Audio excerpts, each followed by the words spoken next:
Nancy read, and while dating and remarriage after divorce is a process in itself, when you or your significant other have kids, it can add another layer of complication to the mix.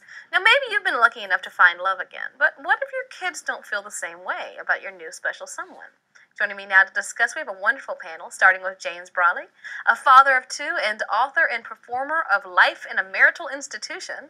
We also have Dr. Kate Roberts, a child psychologist, relationship expert, and step-parent, and Kat George, a writer and stepchild. Hello, everyone. Hello. This is a great conversation. James, I'm so glad you're here. You actually inspired this conversation. I want you to talk to us a little bit about your situation, because it's certainly complex, and there are many triggers for good or bad relationships. But you put it succinctly into one question. Do you force your kids to make a birthday cake for your girlfriend? Talk us through this conundrum. Well, let me step back and say it starts in ways you don't realize it. And for me, it was as I was driving over to my girlfriend's house after the 6-month mark, where you know they're still going to be in your life, hopefully. That's the point at which I decided I was going to introduce my kids to her. And as we were approaching her house, Hey Jude happened to be on the radio. And my sons are, I've been raising them to be Beatles freaks. And one of them asked, "What's that about?" And I said, well, Jude was John Lennon's son, and Paul McCartney was telling him, hey, make a sad song and, make it better, like Yoko. And one son said, well, why wouldn't he like Yoko? And the other son said, are you kidding? And that gave me a window into how things are working in the subconscious of 6- and 9-year-olds at the time, that one of them was thinking, I'm not so sure that I'm going to like this woman. And so then, guys are a little different than women maybe, but, women are very clear about this. Most of the women I know, like, if my new guy doesn't get along with my kids, then he's out. But men have different needs.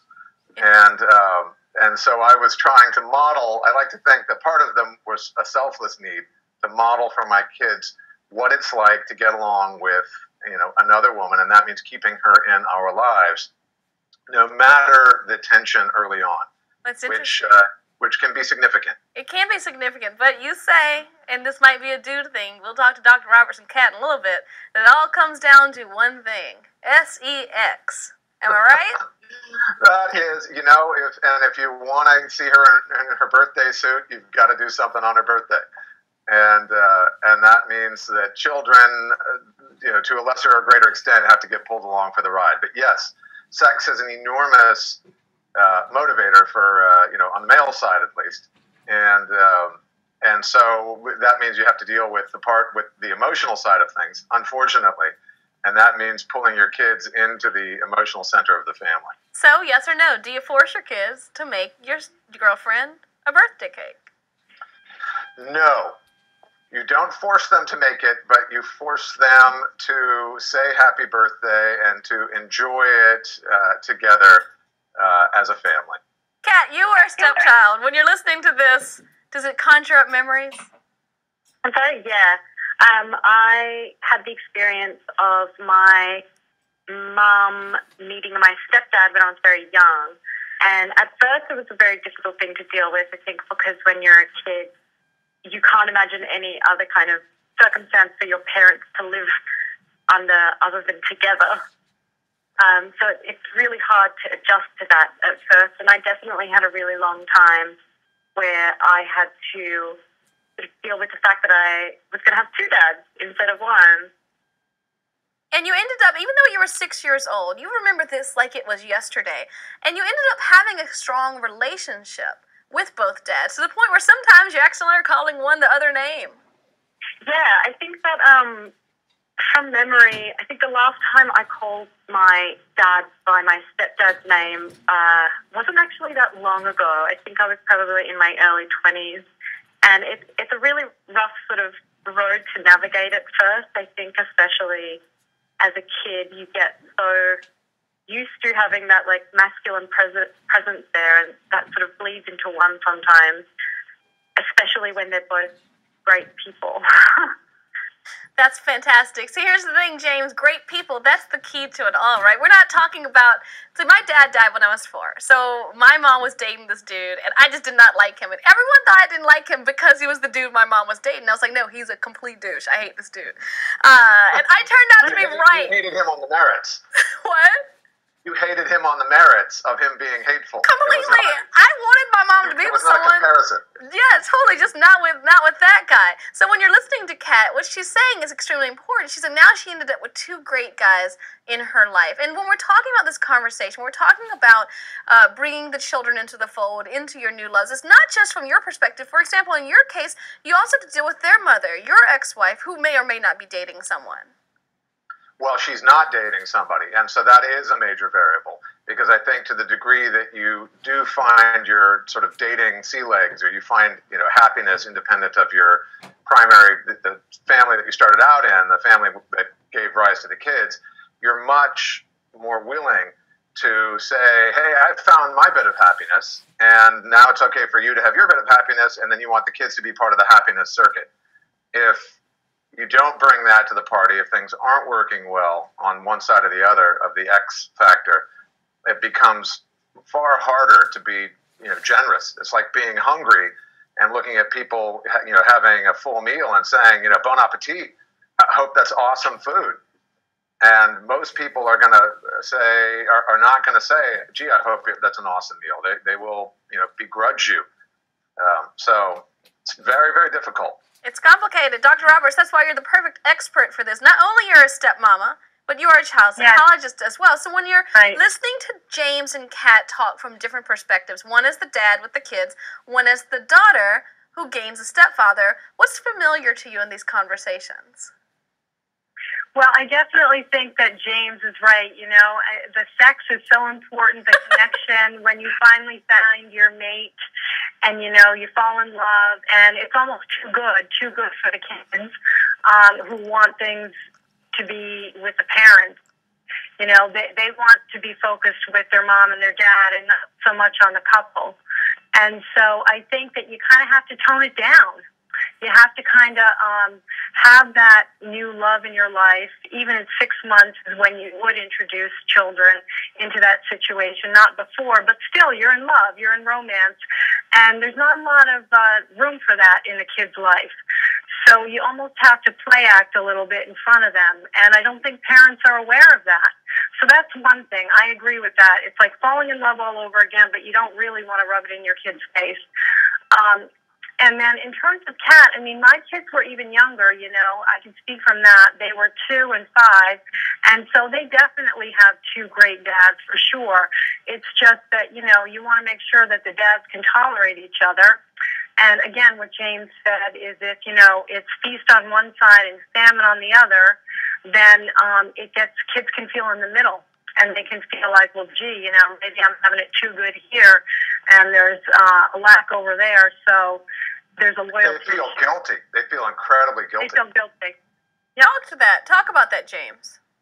Well, they come over to your house, and there's a basketball net in the backyard, and they go to their mom's house, and there's not a basketball net in the backyard, for example. Then, they're like super excited to be with the basketball net, and then they go back, and they're like, this... why is there this absence of this fun thing, at one house versus the other? And if it's emotional, then it's particularly complicated because kids don't necessarily articulate it. They don't necessarily articulate the feeling that they get when, gee, they're having a great time going to this place with dad and they can't go to that place with mom. And they don't come back and, they don't articulate their feelings, and they don't come back and necessarily report to you that maybe the mom's complaining. Why is there a basketball net over there but not a basketball net over here? So there's all these little, secret things going on that you're not aware of, that impact their emotional lives. And the other thing I'll say about connecting, I had this discussion with my older son the other day for whatever reason, and I said, sex is a very sort of hidden thing oftentimes between fathers and sons. It's uncles and brothers and others talk about it with their sons, but the fathers don't necessarily do that. And for whatever reason, we were discussing, I came up, or I didn't come up with it, but I said, there are 3 rooms in a relationship: the bedroom, the living room, and the kitchen. And and you have to get along, to varying degrees in each of those rooms: romance, mothering, and kind of social aspects. And in a second marriage, when kids aren't necessarily, or a second relationship, when kids aren't necessarily at stake, when you're not trying to have kids, you're less concerned. Certainly, I was less concerned about the kitchen dimension, about the kitchen room. In other words, I got these kids, I've got the parenting aspect covered, and so that leaves the sex and the living room covered, and kids aren't necessarily concerned about those two aspects of your personal life. They don't care if you have a good sex life. They don't care if you have a good social life with her. They care about the kitchen aspect, and that's not necessarily why you choose a second mate. So that disjuncture between what you need and what your kids need can be, again, very, very difficult to reconcile. Dr. Robert, in here, I know that you have a lot to say on that because you actually have a piece here for the Huffington Post. I was a flexible parent, and then I became a step parent. And I'm sure some of the experience that you've had echoes what James is talking about. Yes, and so then I inherited two stepdaughters who were, one was a tween and one was a teen, and they certainly didn't want me in the picture. And so just in terms of how to manage that and how to navigate that, that was really tricky for me in terms of trying to build a relationship. We did way too much too fast, and so what happened was that, I think I learned from that experience that even though I'm a psychologist and I work with children and all of that, that they need to really be in control in the beginning of their integrating with any sort of family. And their relationship with their biological parent needs to be primary. And so if we had to do it again, I think we would have spent a lot more time on that. And to answer James's question, which he already answered, I don't think they had to make me a birthday cake. I still don't think they have to make me a birthday cake, and this is many years into it, and I'm not sure they'd want to. But, I do feel like parents are so eager to just kind of become a better family. Let's do it right this time, and we're in love and everything. At least that's the way it was for us, and I see a lot of families in my practice who feel that way. And that's not necessarily what the kids want. And it's more traumatic for them, actually, than a divorce, to enter this new family and have to share their parent in a way that they haven't had to before. Kat, speak to that, because I think there's an important element of this conversation. I overheard something. So there's an important element to this conversation that you yourself talked about. You say, look, when I'm 6 years old, 7 years old, 8 years old, I'm not thinking of my parents as a person, as James and Dr. Robert talked about. They're my parent. So even though your stepfather was extremely kind to you and was so nice and treated you like a daughter, it still took time for you to warm up in this conversation. How important was that continual treatment as a daughter, as someone worthy, important for you to have that time to warm up? I think the more I'm listening to this conversation, the more I feel like I was in a very sort of lucky situation because my mum did choose someone who welcomed me into his life as he didn't have any children, welcomed me into his life as his own daughter. I have never once heard him refer to me as a stepchild. He's always introduced me to people as his daughter, even when I was resistant to that at the start. And I think it was confusing. My parents divorced when I was very young. I think I was just less than 2 years old. And I was very used to having my mum all to myself. So it was very hard to give her up. And one of the big things was I had to sleep in my own bedroom, whereas Mum and I had shared a bed until Chris came along, my stepdad. And so how did that conversation happen? And do you feel that the way it happened, was it a positive start to this relationship, or could it have been done better? No, everything was perfect. My mum had boyfriends before him who weren't interested in me being part of their new family, and my mum had rejected all of those men. And so when there was someone who taught me, how to put my head underwater, who taught me how to ride a bike, who taught me all these life lessons and treated me as though, I was their own flesh and blood, it was something that when when I look back on the times when I was resistant and a little bit petulant and horrible about it, I feel very guilty because he did not once fight back against me or complain about me. And I realized that, as a child, I didn't really fully comprehend that my parents were capable of having adult happiness that didn't involve exactly what their daughter's selfish wishes were. So, Dr. Roberts, Kat mentioned something that I think is a theme here. So James mentions the birthday cake. Moving in for you was a big trigger. Kat, for her, not only moving in, having to change beds, go to her own bedroom. There seem to be very large moments in the lives of children that are large for the adults as well, but they're extremely large for the kids involved that have these opportunities, these teaching tools, these wonderful opportunities to either do a great job of trying to integrate the family or do a terrible job. What's the best conversation starter? How can well-meaning parents who want happiness for themselves, but they also don't want to leave their kids hanging, how can they create dynamic conversations that are helpful to the whole family? I think they have to reassure their children that they're still the primary relationship. And that's, normal and natural for kids to want to feel. And so they need to say that, I want to reassure you that you are still, the most important thing to me, and that that's not going to change because there's another person in my life. And here's how I'm going to show it to you. And that one-on-one connection needs to endure despite the introduction of a romantic other.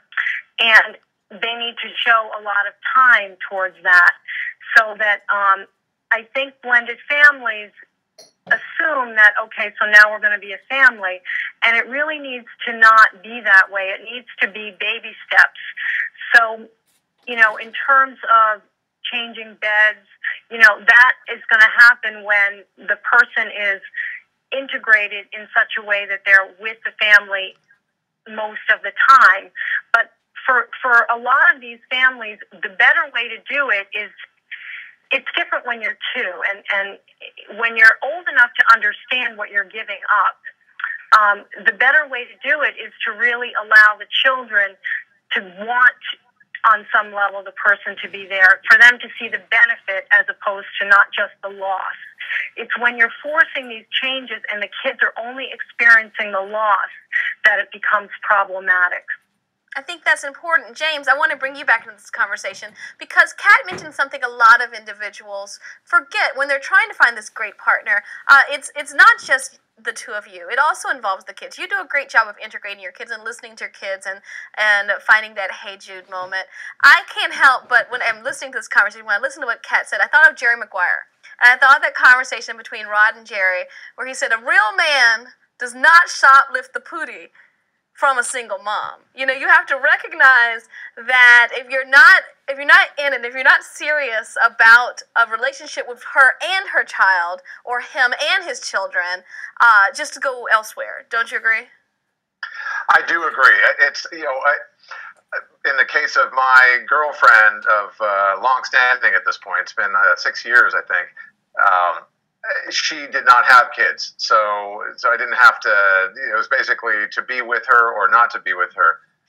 But one of the things that affects people coming out of long-term relationships, certainly me, because I've been with the same woman since college, 20 years, and I didn't really understand the differences between what women need. I'd been on 2 first dates in my life, and I basically married the first one, and now I was going on a second one. And I'd seen a couple of other women in between, but it was so, I'd passed every guy who's been married for 20 years, 15 years, whatever, has these fantasies, rock star fantasies. I realized early into the single life that my Mick Jagger phase had long since passed. I just did not have the stomach for it. And that I wanted to have somebody, and there's nothing, the only thing worse than waking up with somebody who you like don't want to spend the day. It's like it's having to cook her breakfast, and it's mortifying. And having to actually have bacon and eggs for 45 minutes, it's much more intimate than having sex, I think, for a lot of guys. That's another conversation. Oh my God, eat the bacon and let's go.